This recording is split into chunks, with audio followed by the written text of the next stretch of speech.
Hello mga Lods, may tanong kasi sa akin yung anak ko mga Lods. Tinatanong niya kung bakit daw yung grades ko dati, line of 7. Ano ang tanong mo? Anong tanong ko yan? Ano? Bakit pala ko yung mga grades ko? Ito tingnan mo na. Di ba ngayon mga mahal yung mga bilhin ngayon? Meron ko na yan, tingnan mo O dati, mababa lang yung mga price.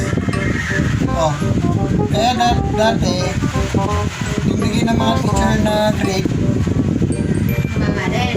hindi matataas, mabababa din kasi mababa pa yung presyo ng mga bigas noon. Mga bilihin.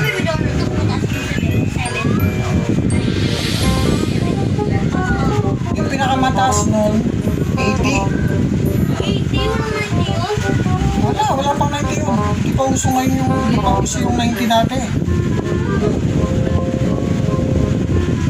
Kaya yung mga grades ko noon, puro 75. Kasi yun, sinakto ko lang kasi yun yung pasado daw. Tingnan mo ngayon, ang malang bilihin, di ba? Yung grades mo, maabot ng 90. Diba? Kasi mahal na yung mga ano eh. Ba't ako nagtataas ako ng kamay mo? Nagtataas ka ng kamay mo. Mali sagot mo. Tama. Ay, siya hi ka daw sa gabi, Papa. Oo, tama yung mga sagot ko nun. Talagang mabababa lang magbigay ng mga grades yung mga teacher dati. Papa, okay ka. Hi. Ayun o. Ayaw ka naman ng cellphone. Ayun o.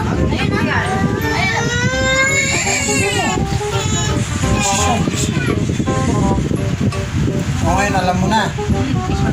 Kaya mataas yung grades mo kasi mataas na lang yung presyo ng mga bilihin ngayon.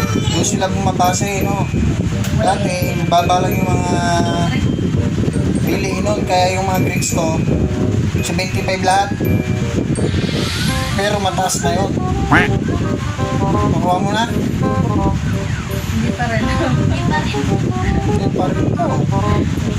Kasi kunik siya. Bigas yun. Merong connect sa bigas yun.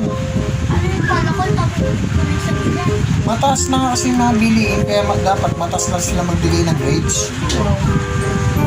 Ganun yun, binabase nila sa mga digit na mga nagmamahalan ngayon. Ano pa talong mo? Sumuko nga no. Ganyan ang katalino.